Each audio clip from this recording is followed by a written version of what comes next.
지금도 you're on my mind all the time. I wanna tell you but I'm super shy, super shy. Assalamualaikum warahmatullahi wabarakatuh. Pada video kali ini saya akan membahas materi tentang analisis strategi konseling berwawasan budaya Indonesia. Pertama, strategi konseling lintas budaya. Kedua, perspektif strategi berwawasan budaya Indonesia. Ketiga, visualisasi strategi pendidikan dan bimbingan berwawasan budaya Indonesia.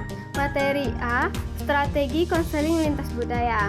Dalam konseling lintas budaya, konselor dapat menggunakan berbagai strategi untuk memastikan pelayanan konseling yang efektif dan sensitif terhadap perbedaan budaya. Berikut adalah beberapa strategi yang dapat diterapkan. Pertama, konselor harus memiliki kesadaran budaya yang tinggi dan pengetahuan yang mendalam tentang budaya klien yang mereka layani. Kedua, konselor perlu mengembangkan keterampilan komunikasi yang efektif dalam konteks lintas budaya. Ini meliputi kehadiran empatik, pendengaran yang aktif, dan kemampuan untuk memahami dan beradaptasi dengan gaya komunikasi yang berbeda.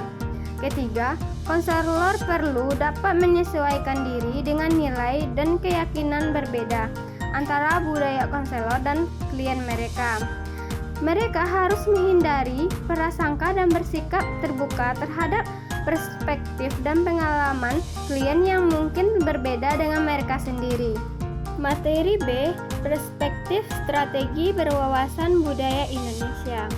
Perspektif strategi berwawasan budaya Indonesia mengacu pada pendekatan yang menghargai dan mendasarkan diri pada nilai-nilai, norma, dan tradisi budaya Indonesia dalam merumuskan strategi konseling yang efektif.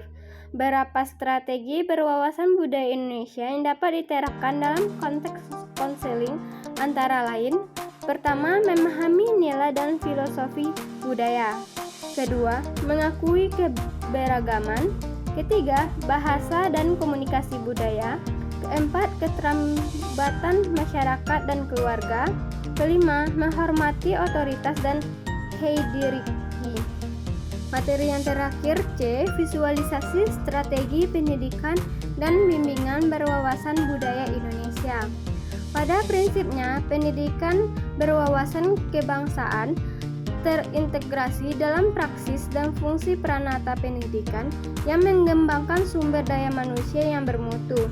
Artinya, pendidikan yang berwawasan kebangsaan tidak terpisahkan atau merupakan bagian integral dari pendidikan yang diarahkan pada pengembangan sumber daya manusia yang berakal nilai-nilai kehidupan yang potensial, sehingga terkualisasikan melalui proses belajar menjadi belanja hidup, belajar tahu dan belajar kerja, serta konsisten menginternalisasi nilai paham, rasa, dan semangat kebangsaan Indonesia.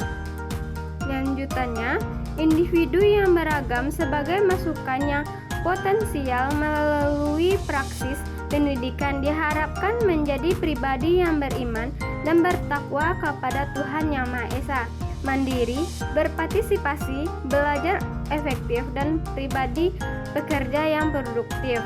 Setiap nilai kehidupan yang potensial dalam diri individu merupakan kerangka acuan untuk bertindak dalam meraih masa depan dengan berhasil.